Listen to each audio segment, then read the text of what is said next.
আসসালামু আলাইকুম প্রিয় দর্শক, অন্য মঞ্চ অনুষ্ঠানে আপনাদের স্বাগত জানাচ্ছি। নমস্কার, আমি তরুণ ঘোষ। যুদ্ধ পরিস্থিতি ক্রমশ ঘনীভূত হয়ে আসছে। তা না হলে কালকে বিকেলে তিনি হঠাৎ হাসি মারা বিমানবন্দরে, মানে আমি আমাদের স্বরাষ্ট্রমন্ত্রী অমিত শাহের কথা বলছি, তিনি বর্ডার পরিদর্শনে আসতেন না। হাসিমারা বিমানবন্দরে নেবে তিনি সোজা চলে যান বর্ডারে। বর্ডার সিচুয়েশন দেখেন, মানে চিকেন নেক অঞ্চলটা আজকে সকালবেলা C-130 ওতে চেপে তিনি পুরো সীমান্তটা উনি দেখবেন। এখন এই পরিস্থিতিতে হঠাৎ স্বরাষ্ট্রমন্ত্রী একদিনের জন্য, বা এখনো পর্যন্ত একদিনের জন্য ঠিক হয়ে আছে, এটা বাড়বে কিনা জানা যায়নি, এলেন কেন? তার প্রেক্ষাপটটা একটুখানি পেছনে লুকিয়ে আছে। সেটা হচ্ছে পাকিস্তানের বর্তমান যে অবস্থা, পাকিস্তান ভেঙে টুকরো টুকরো হওয়ার অবস্থা। বালুচরা 85% অঞ্চল দখল করে নিয়েছে। তারা নিজেদের মতো স্বাধীনতা ঘোষণা করেছে, তাদের কারেন্সি চালু করেছে, তারা নতুন পতাকা তৈরি করেছে এবং ভারতের সাহায্য চাইছে। পাকিস্তানের অভিযোগ হলো ভারত বালুচিস্তানকে সাহায্য করছে। এটা পাকিস্তানের অভিযোগ। পিওকেতে একটা দারুণ খারাপ অবস্থা, আপনারা সবাই জানেন। পিওকে ভারতের সঙ্গে জোড়বার জন্য উঠে পড়ে লেগেছে। সেখানে একটা অশান্তি চলছে, সেখানে গুলি চালিয়ে 40 জনকে মেরে দিয়েছে। তা নিয়ে আরো বিক্ষোভ, এবার গুলাগুলি চলছে। এই পরিস্থিতিতে দু জায়গায় যখন এই অবস্থা, তখন গিলগিট বালতিস্তান এবং সিন্ধ, এরা দুটো অংশ, তারাও বিদ্রোহ আরম্ভ করে রয়েছে।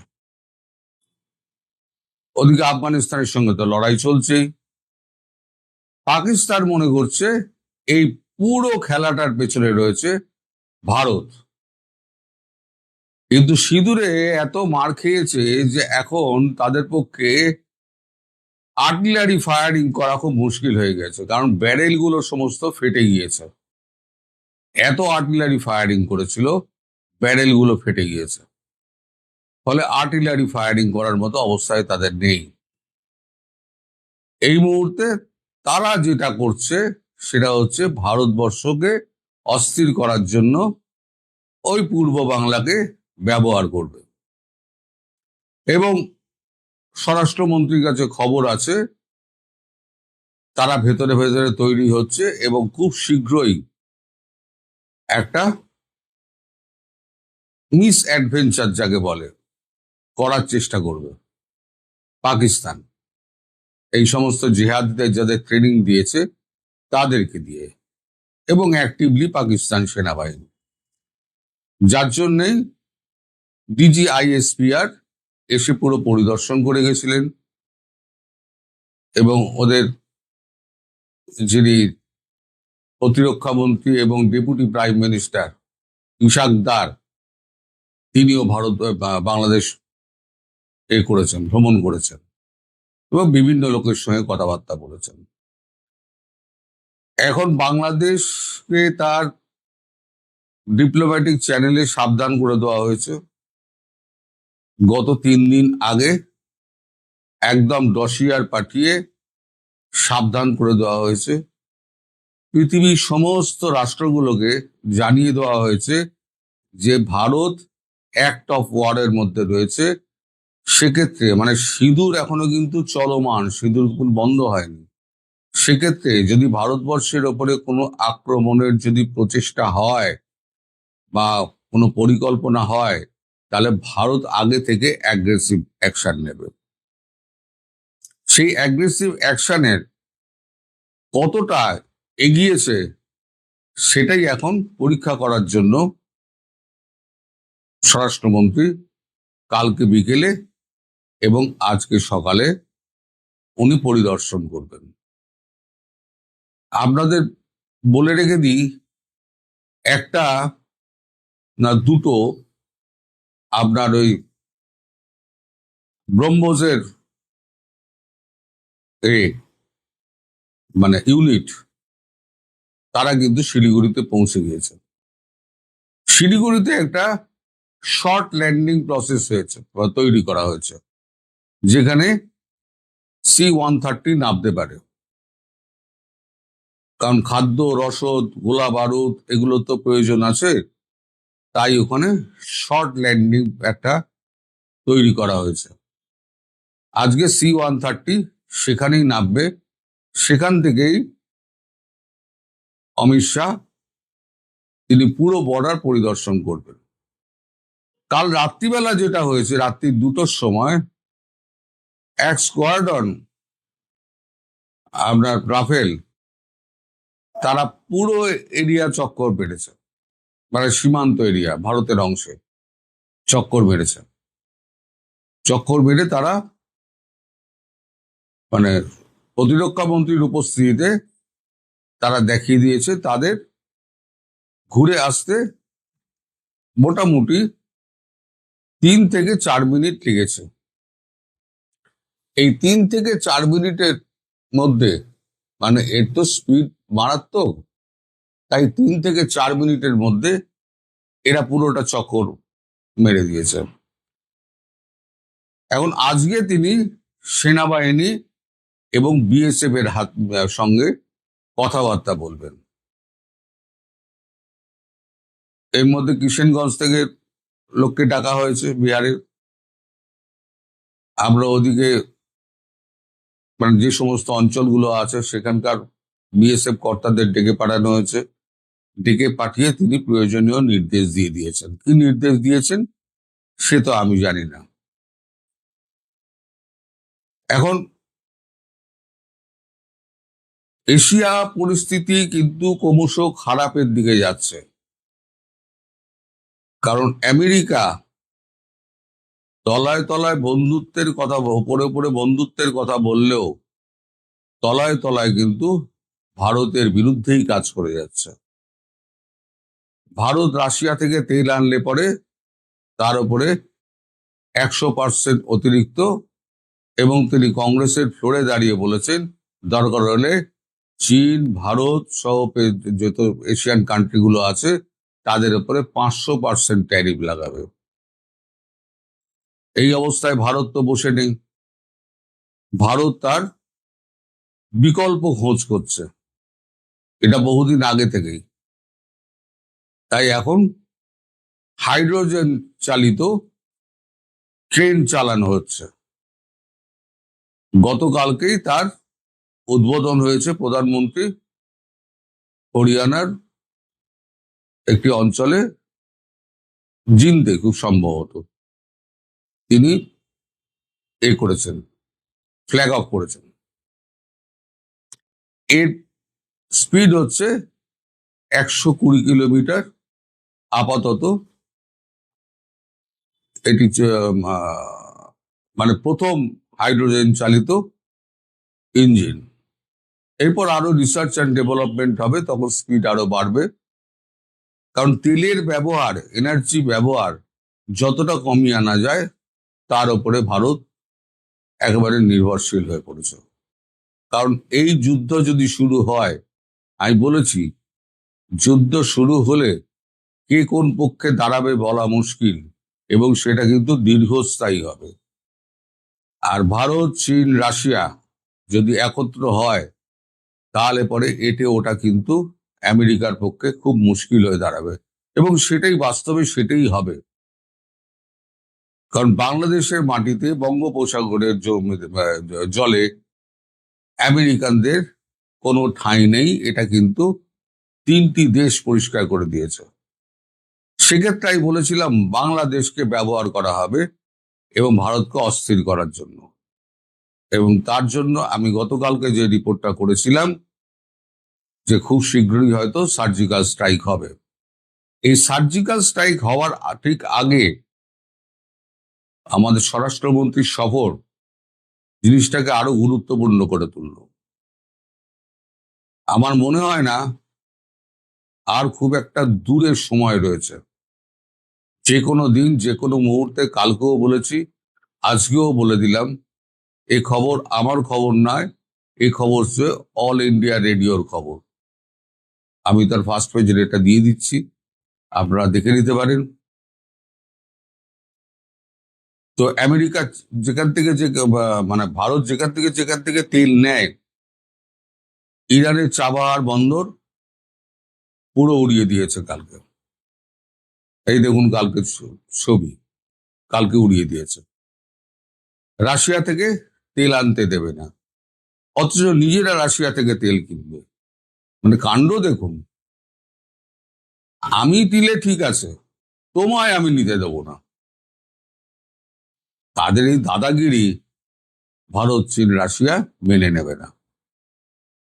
কারণ রাশিয়ার এতে ক্ষতি, চীনের তো মানে জ্বালানি অত্যন্ত সংকট দেখা দিয়েছে, এবং ভারত বিকল্প ব্যবস্থার দিকে ভারত অলরেডি ছুটছে।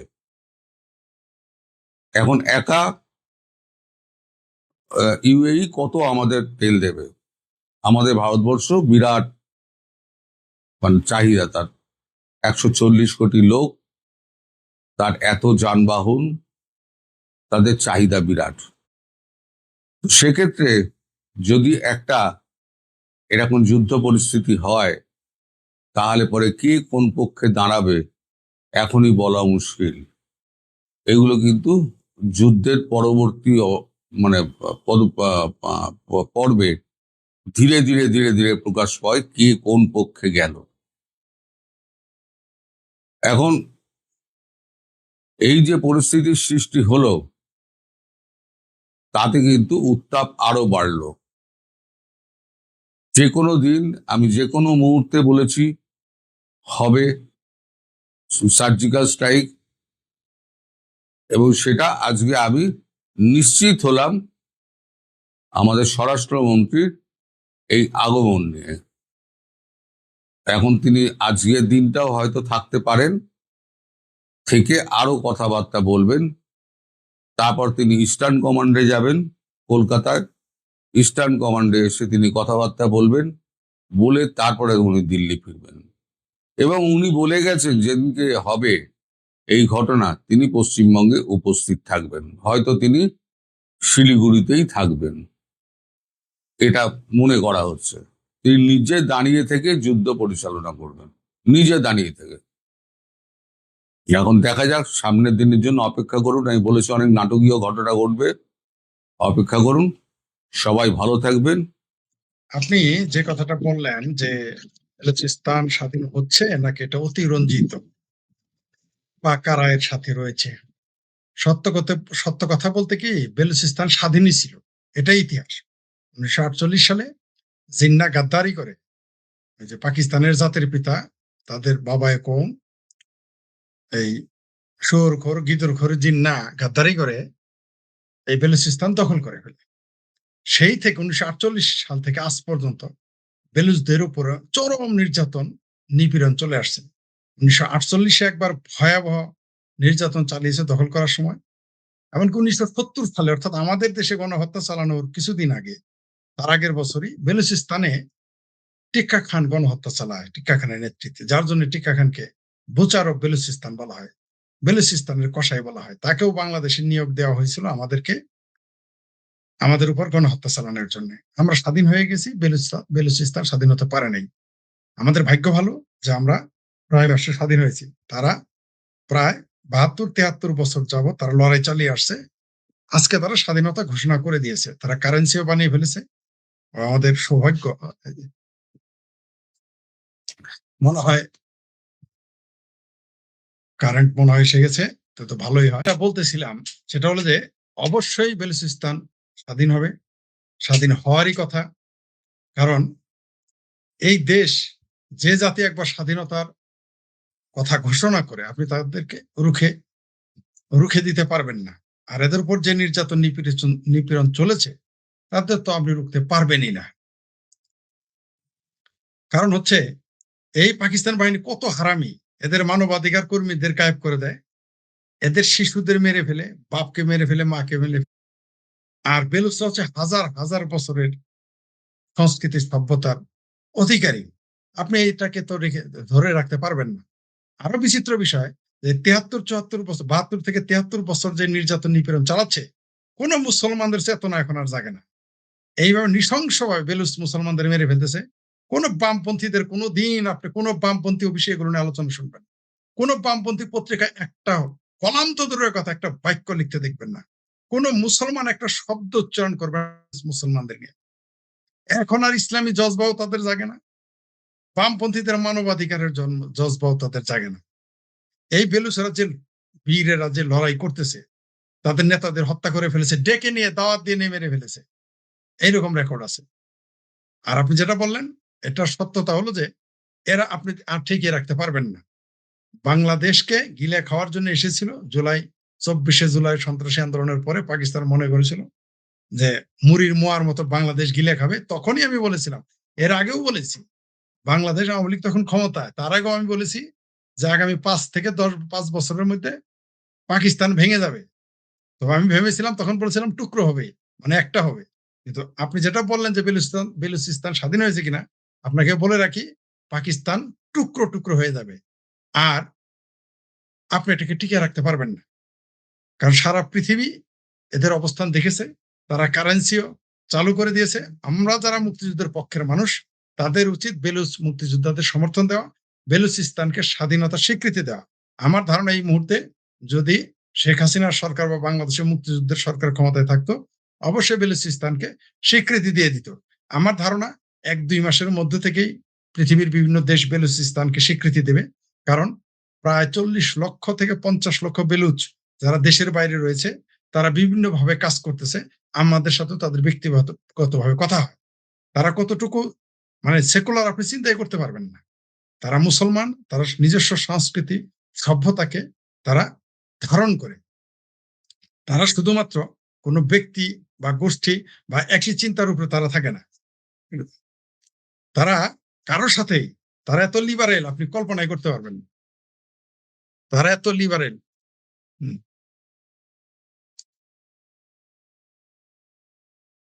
তারা এত লিবারেল, আমরা কথা বলে দেখলাম। আমরা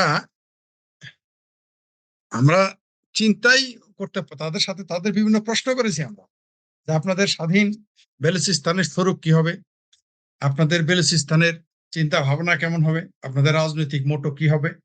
তারা সব আধুনিক চিন্তা করে। এবং সবচেয়ে আপনাকে বিস্ময়কর একটা তথ্য দেই, সারা পৃথিবীতেই যারা মুক্তিযুদ্ধ করে তারা কিন্তু সবার আগে আর্থিক সহযোগিতা চায়। আমরা তাদের বলেছি, আমরা বাংলাদেশের মুক্তিযুদ্ধের পক্ষের মানুষ যারা, তারা আপনাকে কিভাবে সহযোগিতা করবো আমরা জানান। আপনি বিশ্বাস করবেন না, you believe it or not, আমি তাদের রেসপেক্ট করি। তাদের যে সেলফ মানে কনফিডেন্ট এবং আত্মমর্যাদা বোধ কত বেশি, তারা একবারও বলে নাই যে আমাদের জন্য টাকা পয়সা বলে। অথচ বেলুচিস্তানের মানুষ কিন্তু ধনী না। তারা কি বলেছে জানেন? বলেছে আপনারা আমাদের ডিপ্লোম্যাটিক সাপোর্ট দেন, আপনারা আমাদের কথা মানুষকে জানান, আমরা যে নির্যাতিত নিপীড়িত এই পাকিস্তানি আর্মিদের প্রোপাগান্ডার সাথে তারা পারতেছেন, আমরা পারতেছি না, আপনারা আমাদের সহযোগিতা করেন। ডিপ্লোম্যাটিক লেখায়, বলায়, কবিতায়, আলোচনায় আপনারা আমাদের সহযোগিতা করেন। এবং তারা এও বলেছে যে তাদের দেশ বেলুচিস্তান 13 তারিখে তারা unlucky but lucky for some, তারা 13 তারিখে স্বাধীনতা ঘোষণা করেছে। তারা বলেছে আমাদের নিজস্ব জাতীয় সঙ্গীত রয়েছে, স্বাধীনতা দিবস 13 তারিখ বলে প্রাথমিক ঘোষণা করেছে। তারপর তারা এও বলেছে তারা কারেন্সিও ঘোষণা করেছে এবং সেটা লেনদেন তারা 13 তারিখ থেকে শুরু করেছে। তারা সবসময় বলেছে যে বেলুচিস্তান হবে সারা পৃথিবীর জন্য, পৃথিবী, আমরা সারা পৃথিবীর সাথে সম্পর্ক রাখবো, জ্ঞান দেব নেব, অর্থনৈতিক, ব্যবসায়িক, সাংস্কৃতিক বিনিময় তারা করবে। তারা বলেছে যে আপনারা কল্পনাই করতে পারবেন না যে এটা আপনারা যে পাকিস্তানের স্বরূপ দেখেছেন বেলুচিস্তান তা নয়। যে তারা আরো বিস্মিত হয়ে গেছি আমি যে বেলুচিস্তানের তরুণেরা তারা ফাস্ট ফুড খাওয়ার টাকা জোগাড়, টাকা ম্যানেজ করে, তারা বই পড়ে। পাকিস্তানের মধ্যে সবচেয়ে বেশি বই পাঠ করে তারা। বলল যে তাদের বুক ফেয়ার হয়, সেখানে ৫০-৬০ লক্ষ বই বিক্রি হয়। টাকার না, ৫০-৬০ লক্ষ বই বিক্রি, যেখানে মানুষ হলো ১.৫ কোটি। সেখানে আপনি ৫০-৬০ লক্ষ বই বিক্রি করা আপনি কি মনে করেন? আমাকে বলেন। আমি তখন বললাম, "এটা কি করে সম্ভব?" তারা বলল যে, "আমাদের তরুণেরা ফাস্ট ফুড খায় না। তারা সেই টাকা দিয়ে বই কিনে।" তো সেই জাতিটাকে আপনি এইভাবে নির্যাতিত, নিষ্পেষিত রাখবেন। 45% হচ্ছে বর্তমান পাকিস্তানের বেলুচিস্তান। মানে টুকরো পাকিস্তানের। টুকরো পাকিস্তান কেন? পাকিস্তান ৭১ একবার টুকরো হয়েছে। বাংলাদেশের মোল্লারা বলেছিল, বাংলাদেশের ইসলামী জজবালারা বলেছিল, কিয়ামত তক পাকিস্তান টিকবে। কিন্তু ২৫ বছর পরেই পাকিস্তান ভেঙে বাংলাদেশ হয়েছে। এখন আবার ভেঙে বেলুচিস্তান হবে, ভেঙে সিন্ধু হবে, ভেঙে পশতুনিস্তান হবে। নিশ্চিত থাকেন, বলেছিলাম টুকরো হবে, এখন দেখছি টুকরো, টুকরো হবে। বলেছে তাদের যে অর্থনীতি, এখানকে যত খনিজ সম্পদ পৃথিবীতে ১০০ প্রকার খনিজ সম্পদের মধ্যে কিছু খনিজ সম্পদ আছে, রেয়ার খনিজ সম্পদ, সেগুলো বেলুচিস্তানে আছে। এগুলো দিয়েই পাকিস্তানে মানে লাহোর আর এই পাঞ্জাবিরা চলে। তারা সবসময় শোষণ করে। তারা ৭১ পর্যন্ত আমাদের শোষণ করেছিল। ৪৭ থেকে ৭১ পর্যন্ত। এই বেলুচিস্তানকে শোষণ করে, তারা সেখানে পড়ালেখা করতে দেয় না। তারা যদি পড়ালেখা করে, সেটাকে অপরাধ মনে করা হয়। তারা শিক্ষিত হলে তাকে গ্রেপ্তার করে। তো এইরকম একটা দেশ, যেই দেশে শিশুদেরও বলাৎকার করে, টুকরো, টুকরো করে কেটে টুকরো, টুকরো করে ফেলে। বড়দের ম্যাচিউরড যারা, তাদের কিডনি, চোখ, লিভার এগুলো তারা বিক্রি করে। পৃথিবীর একমাত্র হারামি এই পাকিস্তানি সেনা। যারা একদিকে আফগানিস্তানের আফিম বেচে, আরেকদিকে তারা মানুষের অঙ্গ-প্রত্যঙ্গ বেচে। এই সেনাবাহিনীকে পৃথিবীতে নিষিদ্ধ করা উচিত। এই ৭১ এ বাংলাদেশের মুক্তিযুদ্ধে বাংলাদেশের মানুষের উপর অমানবিক অত্যাচার করার জন্য এবং বেলুচদের উপর অত্যাচার করার জন্য। এখন তারা আফগানিস্তানেও মারামারি করতেছে, আপনারা জানেন। আপনারা খুব ভালো করেই জানেন যে এদের পেশাই হচ্ছে সন্ত্রাস, জঙ্গি উৎপাদন। বেলুচিস্তান অবশ্যই স্বাধীন হবে এবং তারা ডিক্লেয়ার দিয়েছে। আমরা মনে করতেছি, আমি ব্যক্তিগতভাবে মনে করতেছি যে ২৭ সালে তারা অনেক দেশে এবং তারা নিরাপত্তা পরিষদে তারা স্বীকৃতি পাবে। যদিও চায়না সেখানে ভেটো দেবে আমরা নিশ্চিত। তারপরও আমরা আশা করতেছি অনেক দেশ তাদের স্বীকৃতি দিবে। তারা কাজ চালিয়ে যাবে। অলরেডি বেলুচরা ঘোষণা করেছে, তাদের কোন বেলুচিস্তানের সাথে কেউ ব্যবসা করতে চাইলে যেন পাকিস্তান সরকারের সাথে কোন চুক্তি না করে, সরাসরি তাদের সাথে করে। এইভাবে তারা বলে দিয়েছে। সারা পৃথিবীর প্রায় ৪০ থেকে ৫০ লাখ বেলুচ, মানে এরা বালুচ, এরা সারা পৃথিবীতে কাজ করে যাচ্ছে এবং তারা স্বাধীন হবে, কেউ ঠেকিয়ে রাখতে পারবে না। আপনি যে কথাটা বললেন, চীন তো সবসময় পাকিস্তানের উন্নয়ন কর্মকাণ্ডে জড়িত থাকে। ইদানিং ইদানিং পাকিস্তান আমেরিকাকেও সেখানে দাওয়াত দিয়েছে, অর্থাৎ বাঘ সিংহ ২ জনকেই দাওয়াত দিয়েছে, যাতে ওই অঞ্চলে কোনো হরিণ না থাকতে পারে। কিন্তু রিয়েলিটি হচ্ছে যে একটা জাতি যখন স্বাধীনতার জন্য জীবন উৎসর্গ, আপনি একজন নারী নেত্রীর কথা শুনেছেন যে, "আমরা বালুচ, কত তোমরা মারবা? যত মারবা আমরা পয়দা হব। আর আমরা কখনো আমাদের শহীদদের ভুলে যাব না, বাঙালিদের মতো।" তিনি কিন্তু এইভাবে স্লোগান দিয়েছেন। তো এই জাতিকে আপনি রক্ষা মানে দাবিয়ে রাখতে পারবেন না। চীন যেটা করেছে, মাঝখান দিয়ে সি-প্যাক সমস্ত উন্নয়ন কর্মকাণ্ডের নামে আসলে বেলুচিস্তানকে চীনকে দিয়ে তারা সেটা দখল করতে চেয়েছে। এখন আমেরিকাকে দেওয়া হচ্ছে। কিন্তু বেলুচেরা বুঝতে পেরেছে। তারা বলে দিয়েছে যে, যারা পাকিস্তানের সাথে চুক্তি করবে, তাদের ধরে নিবে যে তারা বেলুচদের বিরুদ্ধে বিদ্রোহ ঘোষণা করছে। তারা যত প্রজেক্ট ছিল সব বন্ধ করে দিয়েছে। বেলুচিস্তানে এখন কোন না চাইনিজ প্রজেক্ট আছে, না আমেরিকান প্রজেক্ট তো নাই। তারা ওইখানে ৫ টার পরে কোন বাস চলে না। পুরো বেলুচিস্তানে কোন বাস চলে না। কোন সেনাবাহিনীর কর্মকর্তা কখনো ট্রেন ভ্রমণ করে না। আরো অদ্ভুত ব্যাপার, সেখানে একটি এয়ারপোর্ট রয়েছে। সেই এয়ারপোর্টের ইমিগ্রেশন হয় আরেক জায়গায়, আরেক প্রদেশে। তাহলে সেই দেশটা তো আদতে পাকিস্তানের কন্ট্রোলের বাইরে, সর্বদাই বাইরে। যদিও বেলুচিস্তানে কিছু অংশ রয়েছে আফগানিস্তানের মধ্যে, কিছু অংশ রয়েছে ইরানের ভিতরে। তারা ওটা দাবি এখনো করে নাই। তারা বলেছে তারা যতটুকু বেলুচ রয়েছে, তাদের বন্দর রয়েছে, তাদের পানিপথ রয়েছে, তাদের বিশাল ভূমি রয়েছে। আপনি দেখেন, পাকিস্তানে প্রায় ২৫ থেকে ২৬ কোটি মানুষ। কিন্তু বেলুচিস্তান 45% বা 44%। সেখানে মানুষ মাত্র ১.৫ কোটি। মানে তারা কত সচেতন, আপনি এটা খেয়াল করেছেন? অর্থাৎ তার দ্বারা যে এই যে পাকিস্তানের যে মৌলবাদী গোষ্ঠী, ইসলামী জঙ্গিবাদ, তাদের সাথে কিন্তু তাদের সম্পর্ক নাই।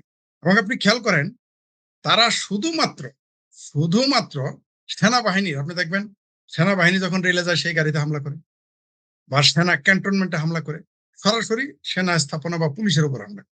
তারা কিন্তু সাধারণ নাগরিকের উপর হামলা করে না। এরকম পৃথিবীতে এইরকম কোন গোষ্ঠী নাই পৃথিবীতে বলা চলে।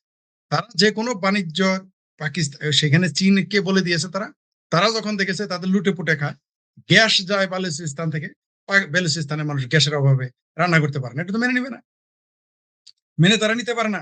সেখানে আরো অয়েল রিজার্ভ রয়েছে, যদি অত বেশি নয় কিন্তু অয়েল রয়েছে, তো সেগুলো নিয়ে আসে, কিন্তু তারা তো সেগুলো তাদের উপরে ব্যবহার করে না, বেলুচিস্তানের জন্য কিছুই ব্যবহার করে না। যদি তাই করতো তাহলে তার বেলুচিস্তান স্বাধীনতা ঘোষণা করতো না। আপনি খেয়াল করেন যে 45% একটা প্রদেশ, সেই প্রদেশকে কিভাবে নিচু করে রাখা হয়েছে। তাদের শিক্ষা থেকে বঞ্চিত করা হচ্ছে, তাদের চিকিৎসা থেকে বঞ্চিত করা হচ্ছে, তাদের অর্থনৈতিক কর্মকাণ্ড কর্মসংস্থান থেকে বঞ্চিত করা হচ্ছে। শুধু তাদের নয় তো, আপনি একটু আগে বললেন পিওকের কথা, পাকিস্তান অকুপাইড কাশ্মীর, পাকিস্তান অধিকৃত কাশ্মীর, তথাকথিত আজাদ কাশ্মীর, সেখানে তারা খাদ্য বন্ধ করে দিয়েছে। কত হারামি এই পাঞ্জাবি বাহিনী। এই পাঞ্জাবের মূলত পাকিস্তান পরিচালনা করে সব পাঞ্জাবি। তো পাঞ্জাবিদের এখন না সিন্ধিরা পছন্দ করে, না কাশ্মীরিরা পছন্দ করে, না পশতুনরা পছন্দ করে, না বেলুচরা তো পছন্দ করেই না। তো একটা একটা একটা একটা আহ, মুষ্টিমেয় কিছু লোক ওই পাঞ্জাবিরা সারা পাকিস্তানকে দখল করে রাখবে, এটা তো হয় না ভাই। বরং এতদিন কিভাবে ধরে রাখলো এটাই তো আমার কাছে বিস্ময়কর। আমার ধারণা যদি ইরান ইসরায়েল এই যুদ্ধটা না হতো, ইরান ইসরায়েল আমেরিকা এই যে আহ ত্রিমুখী যুদ্ধ যদি না হইতো, এতদিন বেলুচিস্তান স্বাধীন হয়ে যেত। এই কারণে পিছিয়ে গেছে। আমার ধারণা এটা হয়ে যাবে এবং হওয়া উচিত। সারা পৃথিবীর মুক্তিকামী মানুষ, গণতান্ত্রিক মানুষ, যারা মানবাধিকার কর্মী, তাদের উচিত বেলুচিস্তানের স্বাধীনতার পক্ষে কথা বলা।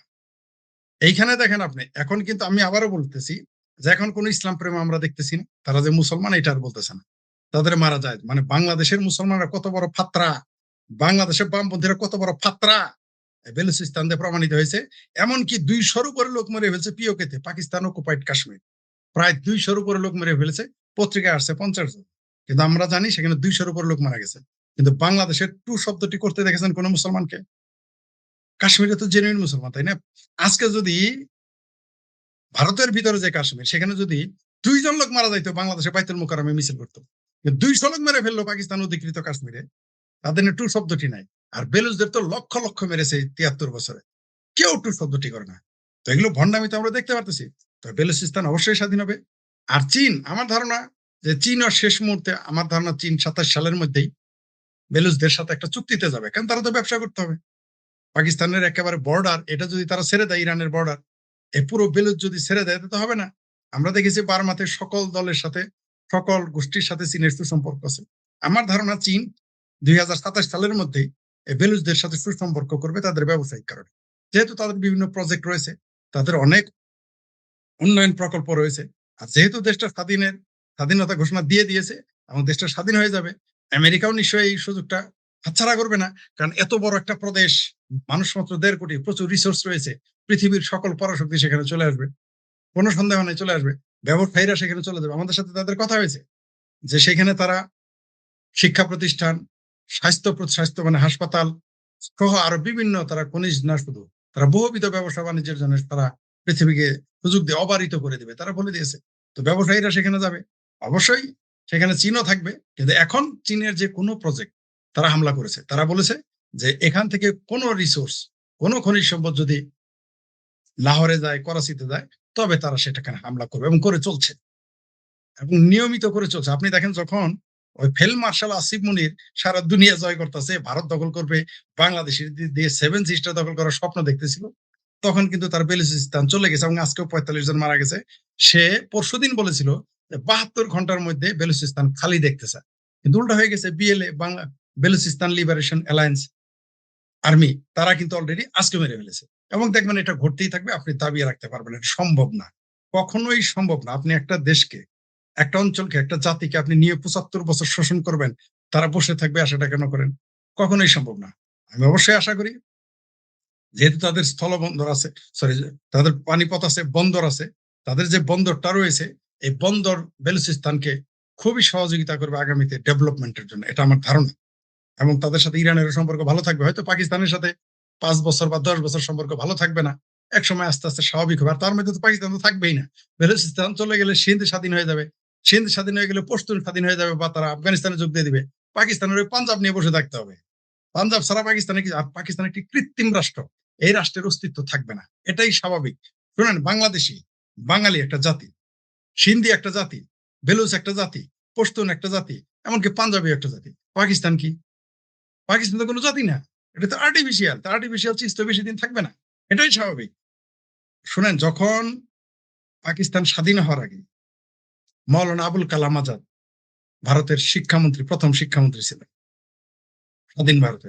তিনি 46 সালে কাশ্মীরের একটি কাশ্মীরি ভাষায় পত্রিকার সাক্ষাৎকার দিয়েছিলেন যে পাকিস্তান যদি হয়ে যায়, মানে বলেছিলেন তখন যে পাকিস্তান তখনও ভাগ হয় নাই, 46 সালে কাশ্মীরি ভাষায় বয়ান দিয়েছিলেন, সেটা পত্রিকার সাক্ষাৎকার দিয়েছিলেন যে পাকিস্তান যদি কোনোদিন হয়ে যায় এই পাকিস্তান টিকবে না।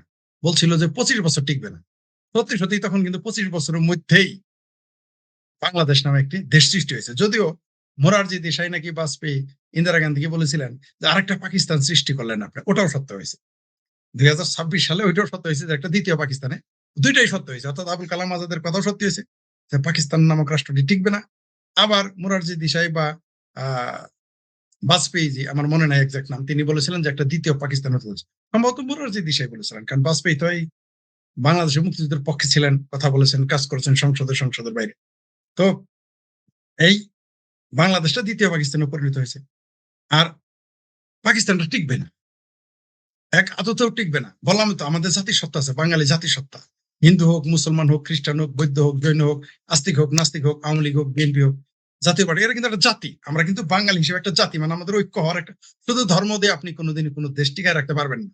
শুধু ধর্ম দিয়ে যদি দেশ হতো তাহলে তো মিডিল ইস্টের 22টা দেশ তো একসাথে থাকতো। তা এত ভাগ হইলো কেন? এত ভাগ হইলো কেন? ধর্ম দেয়া, এমনকি তাদের ভাষাও এক। সৌদি আরবেও আরবি, সৌদি আরবের আশেপাশেও আরবি, কই তারা তো এক হইতে পারে না। অনেক সময় ভাষাতেও ঐক্যবদ্ধ হয় না, কিন্তু একটা জাতি, জাতি হিসেবে আপনি ঐক্যবদ্ধ হতে পারবেন। যদি পুরো মিডিল ইস্টে বলে আমরা আরব, তাহলে ইরান ছাড়া, মিশর ছাড়া, লিবিয়া ছাড়া সব এক হয়ে যাবে। সম্ভবত মিশর, লিবিয়া চলে আসবে। যদি বলে আরব, আপনি এটা হইতে পারে, সম্ভাবনা আছে। কিন্তু ফিলিস্তিনি হবে না, ফিলিস্তিনিরা আরব নয়, ইরানিরা আরব নয়। যদি আরব জাতীয়তাবাদ বলেন সেটা হতে পারে, কারণ তাদের জাতি, বাঙালি জাতি, সেটা হিন্দু মুসলমান এক হয়ে যেতে পারে। পশতুন একটা জাতি, সিন্ধি জাতি, বেলুচ জাতি, এমনকি পাঞ্জাবি জাতি এক হইতে পারে। কিন্তু আপনি পাকিস্তান, যার কোনো অস্তিত্বই নাই, পৃথিবীতে ছিল না এবং নাই, 40 সালে প্রথম রহমত আলী পাকিস্তান শব্দটা উচ্চারণ করে। তো এই পাকিস্তান তো টিকবে না। আর পাকিস্তান তো আসলেই টিকবে না, কারণ এই পাকিস্তান হচ্ছে এই দক্ষিণ এশিয়ার ক্যান্সার, পুরো পৃথিবীর জন্য ভয়ঙ্কর একটা সন্ত্রাসী রাষ্ট্র। জি, আপনি ধন্যবাদ, আপনাকে মোরারজি দেশাই বলেছিলেন। তো এই সারা পৃথিবীতে পাকিস্তান দেখেন কি করে, সে কাজটা কি? আফগানিস্তানে সে কি করে খায়? সে আফগানিস্তানে আফিম এনে বেচে খায় আর সন্ত্রাস রপ্তানি করে। বাংলাদেশে সে কি কাজ করে? 25 টন পপি বীজ বাংলাদেশে পাকিস্তান থেকে এসেছে পাখির খাবারের নামে। আপনি কল্পনা করতে পারেন তাদের ব্যবসা কি? তাদের তার কোনো কাজ নাই। তো এই পাকিস্তান নামের রাষ্ট্রটিকে আসলে ভেঙে ফেলতে হবে। এটা এমন না যে পাকিস্তানের উপর আমার গুসা, পাকিস্তান নামে তো কিছু নাই ভাই, সেটা ভাঙবে না কি হবে? ওই গুটি কয়েক পাঞ্জাবির জন্য পুরো দক্ষিণ এশিয়া, পুরো এশিয়া, সারা পৃথিবী বিপজ্জনক। এটা তো হয় না, এটা হতে পারে না, আর টিকবেও না পাকিস্তান।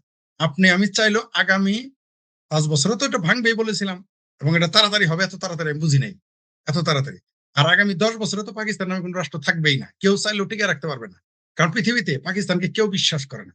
কোন রাষ্ট্র বিশ্বাস করে? একমাত্র বাংলাদেশি ছাড়া, বাংলাদেশের বাঙ্গ কয়টা মুসলমান ছাড়া পৃথিবীর কোন রাষ্ট্র তাকে বিশ্বাস করে না। কে তাকে বিশ্বাস করে? আমেরিকা প্রশ্নই আসে না। ভারত তো বিশ্বাসই করে না। চায়নাও তাকে বিশ্বাস করে না, কারণ চায়নার সাথে ডাবল গেম খেলে। তারা একই সাথে চায়নার কাছ থেকে টাকা নেয়, আর ওই টাকা খেয়ে ফেলে, বলে বেলুচরা শেষ করে দিয়েছে। এটা চীন জানে। আমেরিকার কাছ থেকেও টাকা নেয়, আফগানিস্তানের সাথে মারামারি করবে, সোভিয়েত ইউনিয়নকে ভাঙবে, এগুলো বলে বলে টাকা খাইতো। এখন কি করে খাবে? এখন আবার দেখেন, এই পাকিস্তানের সাথে আফগানিস্তানের ফাইট লাগার আগে আমি বলেছিলাম যে টাকার বিনিময়ে, টাকা পেলে, ডলার পেলে পাকিস্তান ইরানে হামলা করবে, আফগানিস্তানে হামলা করবে। এটা আমি আগেই বলে রেখেছিলাম। আপনি আমার পুরোনো ভিডিওগুলো দেখলে পাবেন যে আমি বলেছিলাম টাকা পেলে, কারণ আপনার চ্যানেলও বলেছি, অন্য চ্যানেলও বলেছি। আমেরিকার একজন বিচারক বলেছিলেন, একজন জজ বলেছিলেন যে পাকিস্তান ডলার পাইলে তার মাকে বিক্রি করে দিতে পারে। তারা অন্য দেশে যুদ্ধ করবে না, আফগানিস্তানে যুদ্ধ করতেছে না। এবং আপনি নিশ্চিত থাকেন, উইদিন 3 মান্থস, 90 ডেজ, এই পাকিস্তান ইরানে হামলা করবে। আপনি লিখে রাখেন আমার কথা। আমেরিকা টাকা দিবে, কারণ ফিল্ডে তো, এই যে ইরান ইসরায়েল আমেরিকার যুদ্ধে, নিশ্চয়ই ফিল্ডে আমেরিকা ভুলেও নামবে না। আমেরিকা এত পাগল হয় নাই। আমরা যুদ্ধ বিশারদ নই, আমরা সেনাবাহিনীর লোক নই, কিন্তু আমরা যুদ্ধবিদ্যা সম্পর্কে কিছু পড়ি, তাদের কলা কৌশল নিয়ে পড়ি। পৃথিবীর সবচেয়ে যে যারা সামরিক বিশারদ, তাদের যে গ্রন্থগুলো আমরা পড়ি। তো আমার মনে হয়, এবং দক্ষিণ এশিয়ার বিগত 30 বছরের অবস্থা দেখে মনে হয় হ্যাঁ, হ্যাঁ, বেলুচিস্তান রাশিয়ার স্বাধীনতা অবশ্যই রাশিয়া স্বীকৃতি দিবে। কিছু মনে করেন যে এইখানে কখনোই তারা ইসরায়েল তো নামাবেই না, সৈন্য প্রশ্নই আসে না, কারণ মুসলমান এক হয়ে যাবে, মুসলমানিত্ব দেখায়। আমেরিকাও নামবে না, বলবে খ্রিস্টান আসছে। কারণ নামবে সেখানে ইরানে, এই ইরানের ময়দানে মাঠে নামাবে, টাকা দিবে মাসে বেশি না। ভারতে 1,000 দিতে রাজি হয়েছিল ইসরায়েল, আর $10,000 চাইছিল। এটা কি আপনারা জানেন? ইসরায়েলের ওই গাজাতে এখানে তারা কাজ করতে চাইছিল, $10,000 চাইছিল পার পার প্রতি সৈনিকের স্যালারি। ইসরায়েল বলছিল $1,000। ইসরায়েল তো জানে যারা 50,000 টাকা ছেলে 5,000 দিলে রাজি হবে, তো ওই জায়গায় $3,000 দিবে, রাজি হয়ে যাবে। $3,000 দিলেই তো প্রতি সৈনিকের $3,000 দিলেই তো নামানো, 3,000 কে $2,000 দিলে ইরানের ভিতরে নামাই দেওয়া যাবে পাকিস্তানের বাহিনী, এবং নামাবে। আপনি লিখে রাখেন 90 ডেজ এর মধ্যে, 90 ডেজ এর মধ্যে ইরানে যুদ্ধ করবে এবং ইরান ফাইট করবে, ইরান হামলা করবে, ইরানে হামলা করবে এই পাকিস্তান সেনাবাহিনী। ঢাকার জন্য সবকিছু তারা করতে পারে। তারপরেই দেখবেন পাকিস্তান তো টুকরো টুকরো হয়ে যাবে, কেউ তাকে বিশ্বাস করবে না। বাংলাদেশের মৌলবীরা ছাড়া, মাদ্রাসার কিছু ছাত্রছাত্রী ছাড়া বাংলাদেশে, আর যারা পেয়ারা পাকিস্তানি কোট্টায় আলা আমার মতো যারা, এরা ছাড়া পাকিস্তানকে পৃথিবীর কেউ বিশ্বাস করে না। না তাদের চরিত্র আছে, না তাদের জ্ঞান আছে, না তাদের মেধা আছে। তারা সন্ত্রাস ছাড়া আর কিছুই বোঝে না। পৃথিবীর কোন রাষ্ট্রেই তাদের থাকে না। এবং আপনি দেখতে পারবেন যে কিভাবে তারা আক্রান্ত হয়, এবং পাকিস্তানটা অবশ্যই টুকরো হয়ে যাবে, এবং টুকরো হবেই, এবং টুকরো হবেই, হওয়া উচিত। এই পাকিস্তান নামের বিস্ফোরণটা চলে গেলে পৃথিবী অর্ধেক শান্তি হয়ে যাবে। মানে এশিয়ার মধ্যে শান্তি অর্ধেক চলে আসবে অটো। আপনি দেখতে পারবেন, অনেকে হয়তো আমার কথা রাগ করতে পারেন, কিন্তু যতই রাগ করেন কিছু করার নাই, কারণ কৃত্রিম কোনো জিনিস টিকে না। বাঙালি জাতি টিকবে, সিন্ধি বেলিস পাকিস্তান পাঞ্জাবি হিসেবে টিকতে পারবে, পাকিস্তান হিসেবে টিকতে পারবে না। তার প্রমাণ 71 সালে হয়ে গেছে, 71 সালে হয়ে গেছে যে পাকিস্তান নামক রাষ্ট্র টিকে না। আবার 2026 সালে তারা 13 তারিখ ঘোষণা দিয়ে দিয়েছে, জুলাই স্বাধীনতা দিবস ঘোষণা করে দিয়েছে আপনাকে রাখতে, তারপর সিন্ধি চলে যাবে, টুকরো টুকরো হয়ে যাবে, আপনি টিকাইতে পারবেন না। পশতুন হয় আফগানিস্তান নিয়ে নিবে, হয় নিয়ে নিবে, আর নয় পশতুনিস্তান স্বাধীনতা ঘোষণা, মাঝখানে কোনো জায়গা নেই। আর বলতেছেন যে এখন একটা সমস্যা হচ্ছে যে পৃথিবী তাকে স্বীকৃতি দিবে, যতদিন স্বীকৃতি না দিবে যুদ্ধ চলতেই থাকবে। পাকিস্তান আর বেলুচিস্তানে কিছু করতে পারবেন, সেই যোগ্যতা সে হারিয়ে ফেলেছে। কারণ সেই দিন স্বাধীনতা ঘোষণা করেছে, তার 2 দিন পরেই, 2.5 দিন পরেই তারা 55 জন সেনাবাহিনী মেরে ফেলেছে। একটা কি মেসেজ দিল? ওইখানে যে কি কি ঘটতেছে আমরা তো জানি না, ওখানে তো মিডিয়া যাইতে দেয় না। পাকিস্তান তো তাদের পাকিস্তান অধিকৃত কাশ্মীরে মিডিয়া যাইতে দেয় না, সেখানে তারা মিডিয়া যাইতে দেয় না কথা জানতে। আপনি জানেন তারাও তো স্বাধীনতা ঘোষণা করতে চায়। অলরেডি কাশ্মীরিরা তো লাইন ধরেছে ভারতে চলে আসবে। ভারত যদি বর্ডার খুলে দেয় কালকেই, এই পিওকের যারা আছে তারা চলে আসবে। কিন্তু পাকিস্তান তো এত বোকা না, তাদের নিবে না। সরি, ভারত তো এত বোকা না, তাদের নিবে না, এই ঝুঁকি তারা নিবে না। যেমন বাংলাদেশকে অনেকে বলে না যে ভারত তো বাংলাদেশ দখল করবে, ভারত পাগলা, ভারতের পাগলা কোথায় কামড়াইছে। এই ভারতের এই বাংলাদেশের এই সব বিচ্ছু, সাপ বিচ্ছু কাঁকড়া এগুলো পকেটে নিয়ে ঘুরবে না, এত পাগল না। তবে ভারত কিন্তু কূটনৈতিক চিন্তা চেতনায় ঘুরে, আগেই বলেছি, এবং আপনারা দেখেছেন ভারত কিছু বলেছে। এই যে পাকিস্তানের ইশারায়, তুরস্কের ইশারায় আমার বাংলাদেশের ভাবির পোলারা সকাল বিকাল দুপুর রাত একেবারে তাহাজ্জুদ নামাজ থেকে শুরু করে একেবারে এশা পর্যন্ত 24 ঘন্টায় শুধু বলে দিল্লি খাবে, 7 সিস্টার খাবে, ত্রিপুরা খাবে, আসাম খাবে, খাইতে খাইতে দেখলো যে বেলুচিস্তান গায়েব। এটা হচ্ছে ভারত। এবং ভারত দেখেন আর কি, ভারতকে তো আপনি বুঝতে পারবেন না, ভারতকে তো আপনি খুঁজে পাবেন না। এর মধ্যে ভারতের নাম আছে নাই, কিন্তু পর্দার অন্তরালে অবশ্যই ভারত আছে, এবং অবশ্যই ইসরায়েল আছে, এবং অবশ্যই রাশিয়া আছে, এবং পৃথিবীর বিভিন্ন দেশ কাজ করতেছে। নইলে কোনো দেশ শুধুমাত্র এককভাবে স্বাধীনতা পাইতে পারে না। এত সাহসই পাবে না, এত যুদ্ধ করে টিকতেই পারবে না। কারণ আফগানিস্তান একটা ল্যান্ড লক কান্ট্রি, সেইখানে যদি দুনিয়ার পরাশক্তি যাইতে পারে, তাহলে বেলুচিস্তানে যে তাদের সহযোগিতা করতেছে না তার গ্যারান্টি কি? বাংলাদেশে অনেকেই যে সেখানে সহযোগিতা করতেছে না আর্থিক দিয়ে, অর্থ দিয়ে, তার গ্যারান্টি কি? বা সাপোর্ট দিয়ে, মোরাল সাপোর্ট দিচ্ছে না, তার গ্যারান্টি কি? আর অবশ্যই আমিও চাই বেলুচিস্তান স্বাধীন হোক। পাকিস্তান নামক যে ক্যান্সার, সেই ক্যান্সার পৃথিবী থেকে একে সার্জারি করে বিদায় জানাইতে হবে। অলরেডি 13 তারিখে সার্জারি হয়ে, একবার 71 সালে সার্জারি হয়েছে, আরেকবার এই 13 জুলাই সার্জারি হয়ে গেল। সামনে দেখবেন আরো ভাঙবে, এবং এই দেশটাকে টেকানো উচিত নয়। কারণ যাদের কাজই হচ্ছে সন্ত্রাস রপ্তানি করা, আমরা উৎপাদন এবং রপ্তানি করা আর ড্রাগ বেচা, ওই দেশ দিয়ে আপনি কি করবেন? ওই দেশ তো পৃথিবীর জন্য বিপজ্জনক হয়ে দাঁড়াবে। জি, ধন্যবাদ। কথা বলবো বাংলাদেশ আওয়ামী লীগের সভানেত্রী এবং 2024-এর 5ই আগস্ট বাংলাদেশ থেকে ভারতে রেখে আসা, বাংলাদেশ সেনাবাহিনীর ব্যবস্থাপনায় রেখে আসা প্রধানমন্ত্রী শেখ হাসিনা দেশে ফেরার ঘোষণা যখন চূড়ান্তভাবে দিয়েছেন, এটি নিয়ে বর্তমানে বাংলাদেশ সরকারে যারা আছেন তারা দৃশ্যত কিংবা প্রকাশ্যে সংসদে বা সংসদের বাইরে বিভিন্ন ভাবে মিডিয়ার সামনে বলার চেষ্টা করছেন, তারা চাচ্ছেন শেখ হাসিনা আসুক, শেখ হাসিনার বিচারের রায় কার্যকর করবেন। স্বরাষ্ট্রমন্ত্রী প্রতিদিন এই কথাগুলো বলছেন, কিন্তু ভিতরে চলছে অন্য কাজ।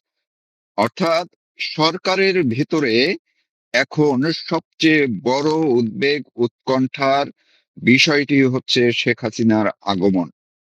এমনকি স্বয়ং প্রধানমন্ত্রী রীতিমতো মহা বিপদে পড়ে গেছেন মাত্র এই কয়েক দিনের তার ক্ষমতার মেয়াদে, যেটা তিনি কল্পনাও করতে পারেননি। এমনটাই তিনি মন্তব্য করেছেন তারই ঘনিষ্ঠ একাধিক মন্ত্রীর সঙ্গে। পাশাপাশি গত এক সপ্তাহের মধ্যে তারেক রহমান দফায় দফায় বৈঠক করেছেন তার ঘনিষ্ঠ কিছু সংখ্যক উপদেষ্টা এবং দুটি নিরাপত্তা সংস্থার প্রধানের সঙ্গে।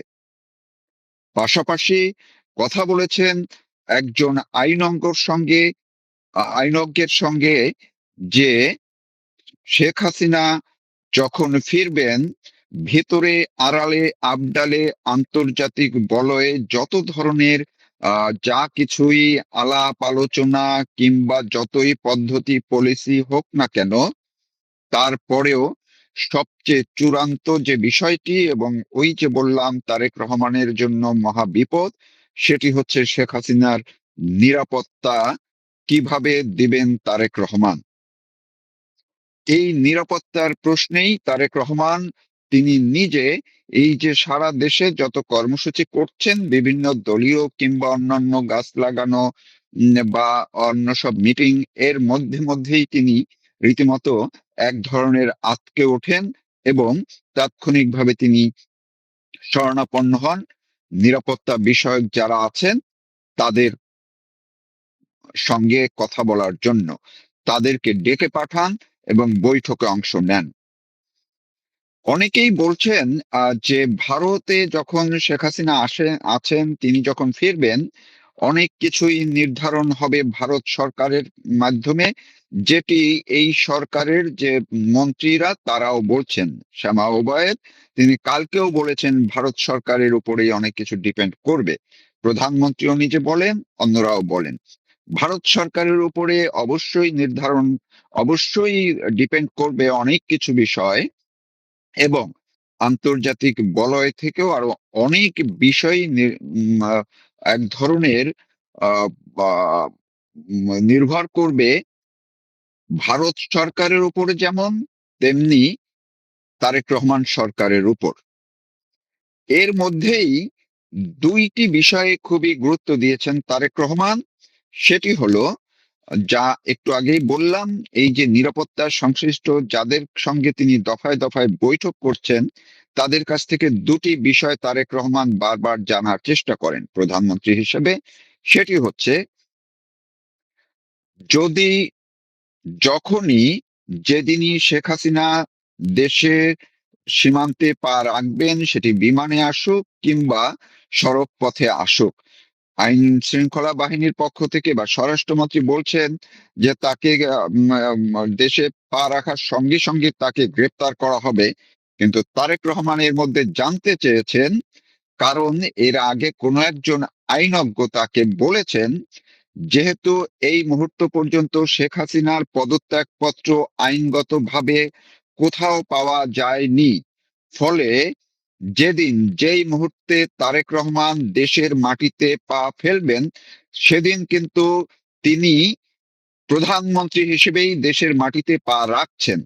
যেটি আওয়ামী লীগ বলছে কিংবা অনেকেই বলছে, এটি শুধু কথার কথা নয়, সাংবিধানিক কথাও তাই। এমনকি এই যে গত কয়েকদিন পর্যন্ত এই ইস্যুটি কিন্তু আবার জোরালো হচ্ছে। আপনারা দেখবেন যারা শেখ হাসিনা সরকারকে উৎখাতে বড় ভূমিকা রেখেছে, সেই বদিউল আলম মজুমদার, মানে মার্কিন ডিপ স্টেটের যারা লোক, তারাও এটি বলছেন, এখন প্রকাশ্যেই বলছেন। জামাতের আমির তো সেদিন আরো খোলামেলাই বলে দিলেন।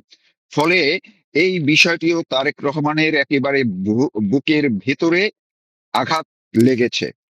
সত্যি সত্যি শেখ হাসিনা যখন দেশের মাটিতে পা রাখবেন, ফিরবেন, তিনি তো তখন সাংবিধানিক ভাবেই দেশের প্রধানমন্ত্রী হিসেবে থাকছেন।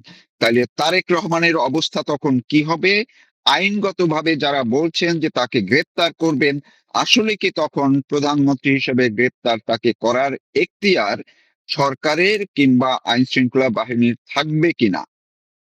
আরেকটি বিষয় তিনি জানতে চান যে শেখ হাসিনা যেদিন ফিরবেন তাকে বিভিন্ন এজেন্সির পক্ষ থেকে বলা হয়েছে শেখ হাসিনা একা ফিরবেন না। যেহেতু তিনি ঘোষণা দিয়েছেন দলীয় নেতা কর্মীর যারা আছেন ভারতে আশ্রয় নেওয়া, তারা যেমন তার সঙ্গে আসবেন, এবং পাশাপাশি বিশ্বের বিভিন্ন দেশের আওয়ামী লীগের নেতা কর্মী যারা যতটা সম্ভব তারা একই শিডিউল মেনটেন করে তার সঙ্গে আসবেন, সেটি বিমানে হোক, সেটি সীমান্ত মানে সড়ক পথে হোক।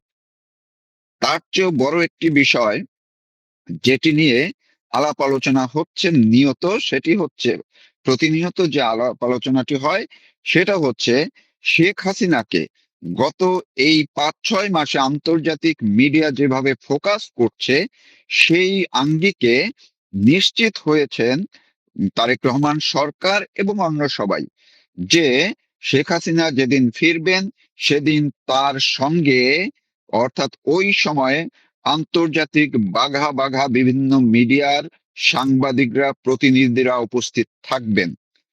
আর যখন শেখ হাসিনা দেশের মাটিতে পা ফেলবেন, পাশাপাশি দেশের মধ্যে যতই কড়াকড়ি, যতই আইন শৃঙ্খলা পরিস্থিতি যাই থাকুক, সেনাবাহিনী, র্যাব, পুলিশ, বিজিবি যতই বাধা দেওয়ার চেষ্টা করুক, মানুষের যে ঢল নামবে, আওয়ামী লীগ কিংবা অন্য সহযোগী সংগঠনের নেতা কর্মী সমর্থকরা, মুক্তিযুদ্ধের পক্ষের মানুষ, সাধারণ মানুষ, যাদের ঢল নামবে, সেগুলো সেই পরিস্থিতি কিভাবে সামাল দিবেন তারেক রহমান, এটি তার সবচেয়ে বড় পয়েন্ট। কিন্তু এই পয়েন্টের কোনো সুরাহা করতে পারছেন না এই কারণে যে তারেক রহমান সরকার নিজেই আগে একটি ফাঁদে পা দিয়ে রেখেছেন। আর সেই ফাঁদটি তৈরি করে রেখে গেছে ডক্টর মোহাম্মদ ইউনূস। অর্থাৎ ডক্টর মোহাম্মদ ইউনূস যতবার ভারত সরকারের কাছে চিঠি দিয়েছে তাকে ফেরানোর জন্য, তাকে দেশে পাঠানোর জন্য, পাশাপাশি এই সরকারও একই আহ, আহ, পদ্ধতি অবলম্বন করে লিখিতভাবে, আনুষ্ঠানিকভাবে চিঠি দিয়েছে ভারত সরকারকে। এখানেই তারেক রহমান আটকা পড়ে গেছেন।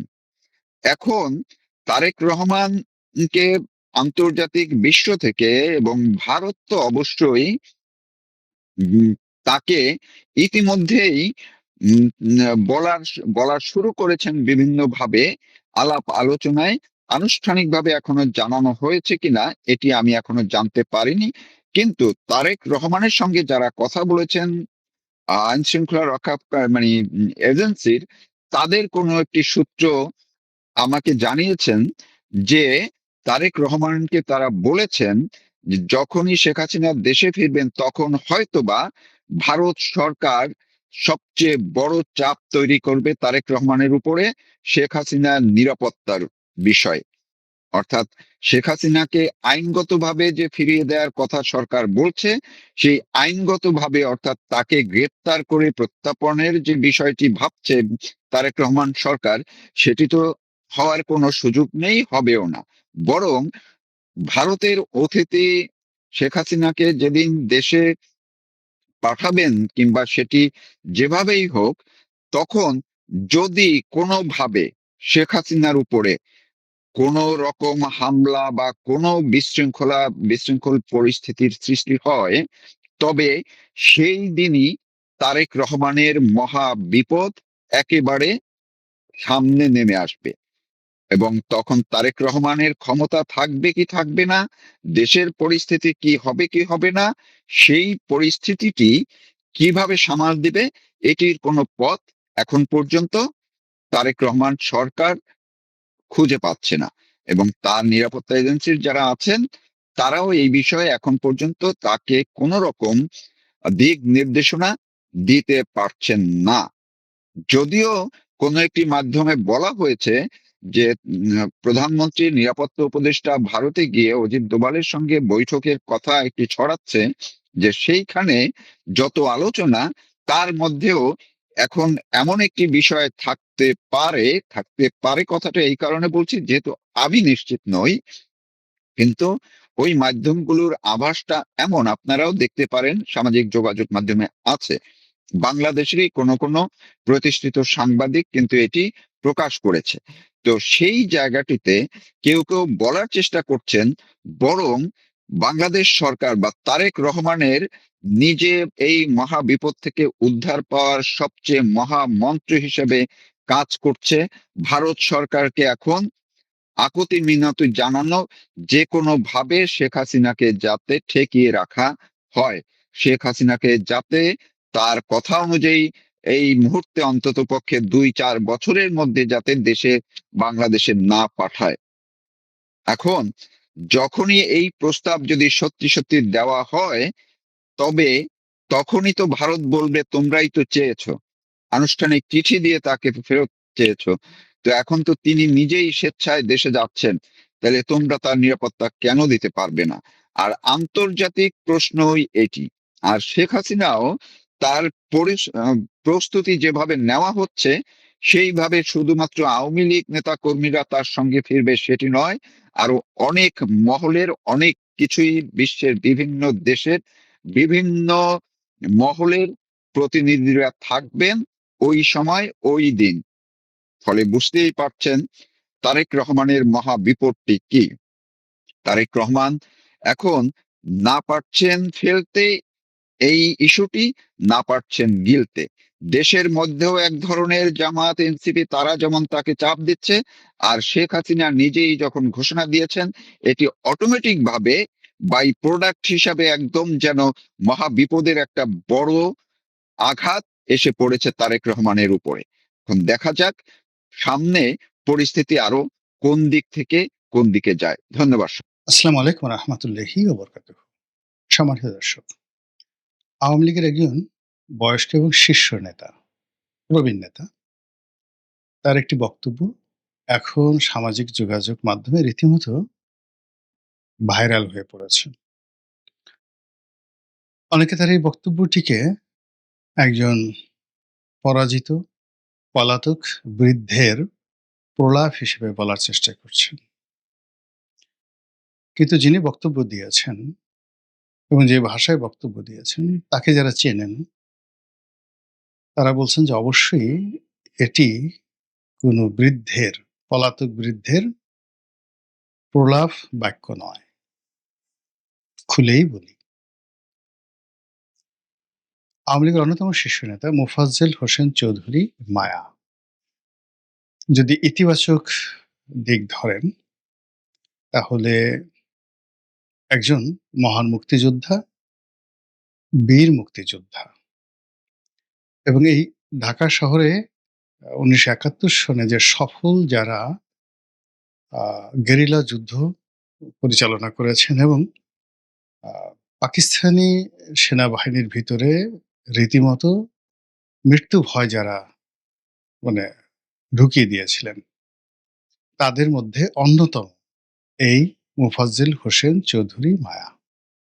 বাড়ি চাঁদপুরে, আপাদ মস্তক রাজনীতিবিদ, কিন্তু একই সঙ্গে মিলিটারি কমব্যাট অপারেশন,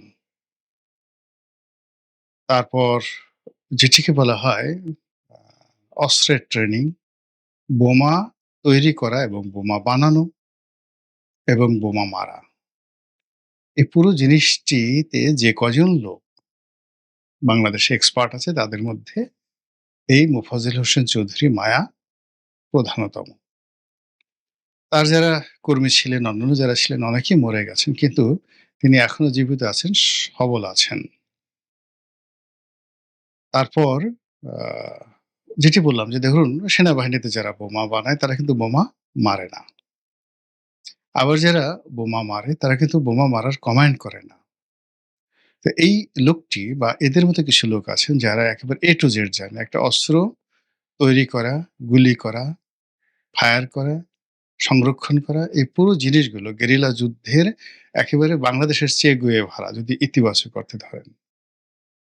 আর নেতিবাচক যে বিষয়গুলো যদি না বলি তো সবাই বলবো যে সে দালালি করছে। নেতিবাচক হলো যে এই ভদ্রলোকটি, তিনি তার সন্তান, তার মেয়ের জামাতা, মানে পুরো পরিবারটির মধ্যেই নির্মমতা, নৃশংসতা, চাঁদাবাজি, মাস্তানি, গুন্ডামি এগুলোর যে অভিযোগ, এই অভিযোগ আওয়ামী লীগের, বিএনপির খুব কম লোকের মধ্যে আছে। আর এত সুন্দর কম্বিনেশন, মানে ধরুন বাপ কোনো কারণে মাস্তান, কিন্তু ছেলে মাস্তান হয় এরকম আপনি দেখাতে পারবেন না। আবার ছেলে মাস্তান হয়েছে, মেয়ের জামাই মাস্তান বা মেয়ে মাস্তান, মেয়েও মাস্তান। মানে জাস্ট ২-৩ টা উদাহরণ দিলে বুঝতে পারবেন। আমার নাম রনি, তার একটা ছেলের নামও আছে রনি। তো তার মধ্যে ২ টো ছেলে, মানে তার মধ্যে রনি নামে যে ছেলেটি আছে আরেকটা ছেলে, ২ টো ছেলেই সে মারাত্মক মাস্তান। সারা বাংলাদেশে মানে এদের মাস্তানি স্বীকৃত। এবং তারা শুধুমাত্র সিস্টেম মাস্তান না, তারা মাস্তানি করেছে ওই শামীম ওসমান সাহেবদের মতো মিডিয়াতে আসেনি। They are the real hero, underworld এর ডন। সেই ডন হিসেবে তারা সেই যতদিন আওয়ামী লীগ ক্ষমতায় ছিল তারা সেই রাজত্ব করেছে। ২ নম্বর হলো যে অনেকে সেই মাস্তানি করে কিন্তু নিজেরটা নিজে উপার্জন করতে পারে না। But they earn money. তারা টাকা উপার্জন করেছে, সচ্ছল আছে এবং তাদের হাতে যথেষ্ট টাকা আছে, নেতা আছে, কর্মী আছে। তো এইভাবে ১৯৭১ সন থেকে আজ অবধি এতদিন পর্যন্ত একটি পরিবার ঠিক সেইম আচরণ করে, গুন্ডামি করে, মাস্তানি করে, রাজনীতি করে একেবারে সমপর্যায়ে আছে। মোফাজ্জেল হোসেন চৌধুরী মায়া ছাড়া বাংলাদেশের ২য় পিস নেই। All diet. ধরেন তোফায়েল সাহেব, এখন তোফায়েল সাহেব তো মায়া সাহেবের মতো আর অস্ত্র চালাতে পারে না, বোমা মারতে পারবে না। সুরঞ্জিত সেনগুপ্ত অনেক বড় নেতা। কিন্তু মায়া সাহেবের মতো তো সে গুন্ডামি করতে পারবে না। কারো সাথে লাগবে তো একেবারে টেংরি ভেঙে দেবে। এই জিনিসগুলো আছে। এখন ছেলের কথা বললাম, তার মেয়ের জামাই, ওই যে নারায়ণগঞ্জে যে 7 মার্ডার হয়েছিল এক কর্নেল, ওটা তো তার মেয়ের জামাই। একেবারে মেয়ের জামাই। সে বাড়ি চাঁদপুরে কিন্তু তার মানে বসতি, অবস্থান এই জগন্নাথ বিশ্ববিদ্যালয় এলাকা, পুরনো ঢাকা, জিপিও এই এলাকাটাই সারা জীবন সে নিয়ন্ত্রণ করেছে। ফলে তার ভাষা কিন্তু ঢাকাইয়া ভাষা। এবং স্বাধীনতার পরে এই যে তার একটা ক্যাম্প ছিল, সেই ক্যাম্পটা এই জিপিও কেন্দ্রিক এই এলাকাতে তার একটা বিশাল ক্যাম্প ছিল এবং সেই ছিল ক্যাম্প কমান্ডার। যাকে ইচ্ছা তাকে ধরো, মারো, কাটো। ইভেন মানে কাদের সিদ্দিকী সাহেবের তো একটা জায়গা টাঙ্গাইল এলাকা। কিন্তু অ্যাজ এ হোল যদি আপনি ধরেন ন্যাশন ওয়াইড, সেখানে মোফাজ্জেল হোসেন চৌধুরী মায়া, তার যে ডিগনিটি, তার যে কমান্ড এবং এখনো পর্যন্ত তার যে ভাবসাব, এটা সবই ছিল শুধুমাত্র শেষের দিকে এসে, যেটা হলো শেষবার তিনি একটু ধরা খেয়েছেন। বিকজ তার নির্বাচনী এলাকাতেই জেনারেল আজিজ, তো জেনারেল আজিজ ছিল, তো জেনারেল আজিজ শেষের দিকে যখন পাওয়ারফুল হয়ে গেল, পাওয়ারফুল হয়ে শেষ নমিনেশনটা জেনারেল আজিজ সেই তার পক্ষের একজন লোককে তিনি দিয়েছিলেন সম্ভবত ২০১৮ সনে। তো সেই সময়টাতে তিনি রাজনৈতিকভাবে পিছনে ছিলেন কিন্তু দল ছেড়ে কখনো যাননি। শেখ হাসিনার বাইরে তার কোনো চিন্তা নেই এবং যেকোনো কর্ম করার জন্য তার সেই যোগ্যতা আছে এবং বুড়া যত হয় মানুষ, তত দুষ্ট মানুষের তত দুষ্টামি বাড়তে থাকে।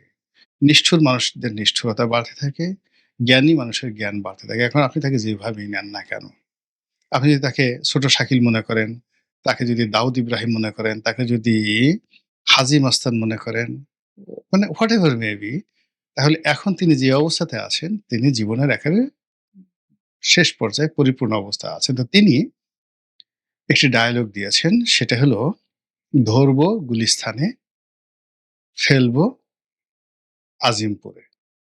এটা ফাটাকেষ্ট ডায়ালগ। ফাটাকেষ্ট ডায়ালগ, সেটা হলো যে, "মারবো এখানে, লাশ পড়বে শ্মশানে।" মিঠুন চক্রবর্তীর একটা বিখ্যাত সিনেমা ফাটাকেষ্ট, এবং সেটাকে আবার আমাদের দেশে হিরো আলম, মহান নায়ক, তিনি আবার এটাকে যে কি যেন তিনি একটা এভাবে ডায়ালগ দিয়েছেন। ঠিক সেম ডায়ালগটি অনেকটা মানে যাকে বলা হয় আকার ইঙ্গিতে এনে তিনি বলছেন, "ধরবো গুলিস্তানে, ফেলবো কবরস্থানে", মানে আজিমপুরে। মানে গুলিস্তানের আমাদের অফিসের ধারের কাছ দিয়ে যে বিভিন্ন এলাকা, সেই এলাকাতে ধরে একেবারে সোজা, আর পিটনি নাই। ডাইরেক্ট ক্যাটাং, ঘ্যাচাং। জানে ইন্না লিল্লাহ পড়ার সময় না পাই আর কবরস্থানে মানে আজিমপুরে গিয়ে ইন্না লিল্লাহ দাফন করতে পারি। বুঝার চেষ্টা করেন যে এত বড় থ্রেট যে তোমাকে ধরবো, তারপর তোমাকে মারবো। গলা চিপে মারবো, গুলি করে মারবো, পাড়ায় মারবো, জিহ্বা টেনে ছিঁড়ে মারবো। মানে আপনার যত রকম ক্রোধ আছে সব ক্রোধ একত্র করে যা কিছু করার সেটা এই জনাব মোফাজ্জল হোসেন চৌধুরী মায়া উনি এই কথাগুলো বলেছেন। তো এটা নিয়ে আ ঠাট্টা করবেন না চিন্তা করবেন? বোঝার চেষ্টা করুন। তার এই বক্তব্যের মাধ্যমে বোঝা যাচ্ছে যে আওয়ামী লীগ যে ফিরে আসবে, ফিরে আসার পরে আ কি হবে সেটা পরের ব্যাপার। কিন্তু ফিরে আসার আগে বহু দুর্ঘটনা ঘটাবে তারা। সেই দুর্ঘটনায় কারা ভুক্তভোগী হবেন আল্লাহ জানেন, আর আওয়ামী লীগের লোকজন জানেন। এর বাইরে কেউ জানে না। টার্গেট করে, করে তারা ঘটনা ঘটাবেন এবং সেই ঘটনা ঘটানোর জন্য তারা আল্টিমেটলি এখন ভয় দেখাচ্ছেন এবং এটা যুদ্ধের একটা নিয়ম। যখন আপনি কোনো একটা ভয়ংকর কাজে নামবেন, দেখবেন ডাকাতরা ডাকাতি করার আগে মুখে কালি মাখে। রামদা, বিশাল, বিশাল একটা রামদা। তারপরে সারা শরীরে কালি মাখে, অদ্ভুত সব পোশাক পরে। যাতে গৃহকর্তা ডাকাত দেখলেই যেন চিত হয়ে ফিট পড়ে যায়। এরপর কোনো একটা বাহিনী যুদ্ধে যাওয়ার আগে কামান দাগায়, এয়ার স্ট্রাইক করে। স্থল বাহিনী নামার আগে এয়ার স্ট্রাইক করে। তারপর আ প্রতিপক্ষ তাদেরকে গালাগালি করে এবং তাদের যে মোরাল ক্যারেজটা এটাকে একেবারে শেষ করে দেয়। যাতে আক্রমণের সময় সে আর রুখে দাঁড়াতে পারে না। আওয়ামী লীগ ঠিক সেম কাজটি এখন করছে। শেখ হাসিনা নিজে করছেন, মোফাজ্জল হোসেন চৌধুরীর মায়া তিনি করছেন, তার মতো যারা লোকজন আছেন তারা করছেন। আর মায়া সাহেবের মতো যারা এইভাবে কথা বলতে পারেন না, আ তারা যেমন ঢাকাতে বহু অপারেশন বিভিন্ন সময় চালিয়েছেন আওয়ামী লীগের পক্ষে।